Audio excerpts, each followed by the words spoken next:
All right, guys, we're at the mountaintop right now, okay? This is fish or cut bait time here.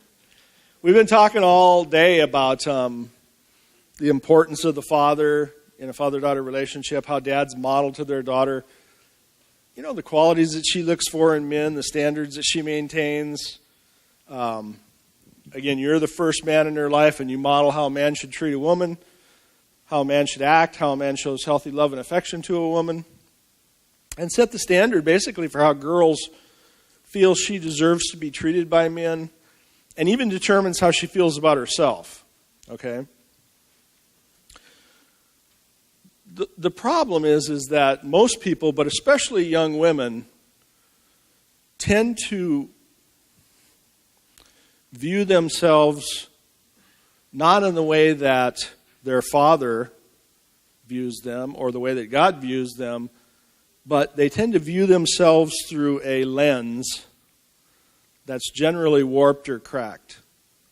And so the thing that they see, as Justin talked about, the things that they see are seldom reflect reality. In other words, many of the young women that Justin works with inevitably will say, when they look in the mirror, I'm ugly, I'm fat, I'm worthless, I'm unlovable, on and on and on and on. And those are the messages that they get from the media, from people who don't have their best interest at heart, the things that are spoken to them, the wounds that they get from people, either intentional or unintentional. Again, as a dad, you have the ability to filter that lens that your daughter sees herself through. And, women and girls tend to look at their flaws through a magnifying glass instead of looking at themselves as a whole. And this self-misperception makes them very susceptible to the affections of men who would use them for their own self-gratification. And the truth is that you're the only man in the world who can offset wounds that hurt other people placed in her heart. One of the ways that we do this is through our words. Several years ago, my wife and I were driving down the road and we were listening to the radio. And there was a woman on the radio that was telling a story about when her husband left her. And her husband left her with 4 little kids, all under the age of 6. And she was feeling totally overwhelmed. Totally like she just could not go on any further. And we were listening to this on the radio, and this woman was saying that she finally decided to pray about it. And she's praying to God, and she really felt like she couldn't do anything. And she heard God say to her, well, what can you do? And she said, well, I guess I could do the dishes if I had to. And she heard God say to her, well, then just do the dishes, sweet baby girl, and I'll take care of the rest. And I looked over at my wife, and she was crying. And I'm like, what's going on? She says, well, I didn't have a dad growing up. I can't imagine a heavenly father that would call me his sweet baby girl. I'm not the brightest guy in the world, so I'm thinking, this woman that's on the radio is from the South, and so I say to her, well, maybe that's a Southern thing, right? Now she's sobbing. She says, no, you call our daughter Kelsey your sweet baby girl all the time. So when we got home, my wife was telling my daughter about this experience, and before she got to that part, Kelsey piped up and said, Daddy calls me his sweet baby girl all the time, right? And then she proceeded to tell my wife the story about this card that I had given her, which I don't even remember giving to her. I don't even remember what was on it. Something about can't love yourself until you love others or something like that. But the important part was that it had been signed, love you, sweet baby girl, love Daddy. And she has that on her mirror in the bathroom in her apartment, and she looks at that every day.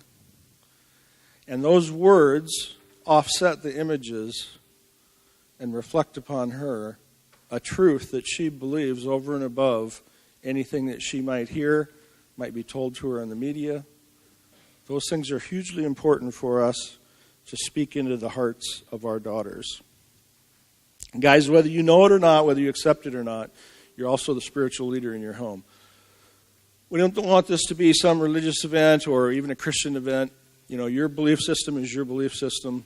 But whatever you believe, your daughter's going to believe, okay? And so that's what you instill in her. It doesn't mean, regardless of what our belief system is, that we can't bless our daughters. There's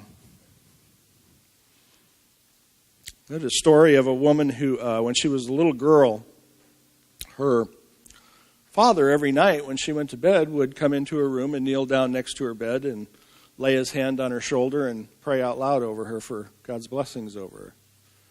And it happened virtually every night while she was growing up, and she grew up and went away to college. And one year she was back and she was visiting and she was talking to Mom at the kitchen table, and she said, Daddy still prays for me every night, doesn't he? And she said, well, yeah, how do you know that? And she said, I can still see his nail marks in the carpet next to my old bed. And I thought, man, what kind of choices do you think that girl is making away at college when she knows she has a father that's doing something like that for her? And I wonder how many of us who had been blessed by a father like that, how many of us would have a different life than we have today? I think my life would be a lot different if I'd had a father who was willing to bless me that way. And so what we're going to do here today is we're going to take an opportunity to bless our daughters. And I'm going to model maybe what that looks like. That's my daughter Kelsey. And I'm going to model what that looks like so that you can take the opportunity to do this with your daughter as well. This is the time where the rubber meets the road here, guys. Okay, this is difficult, but you know what? There's probably no more important thing that you can do in order to say some heartfelt things to your daughter that will make a difference in her life. So,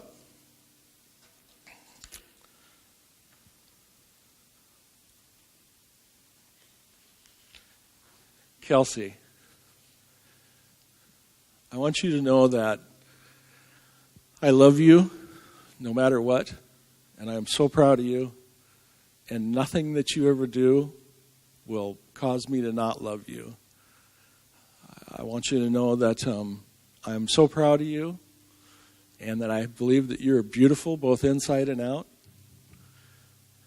and that I'll always be your dad and I'll always be there, no matter what happens. I love you. And I hope you'll accept my blessing. Thank you.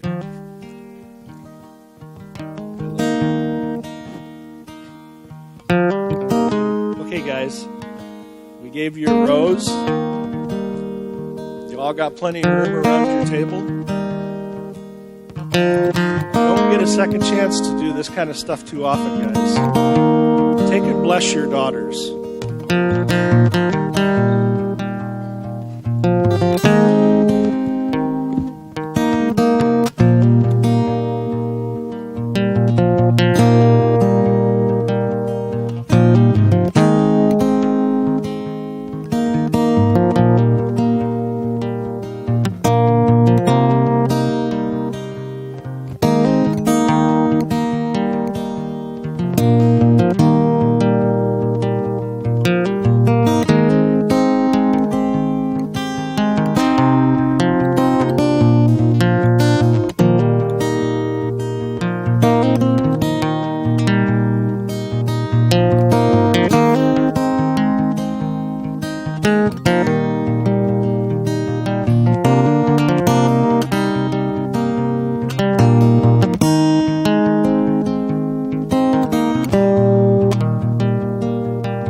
guys, just a couple of quick things. I don't want to interrupt you, and you can go back to talking as soon as I'm done here. Kelsey just wants to say something real quick to the girls. It was really nice to meet all you girls today.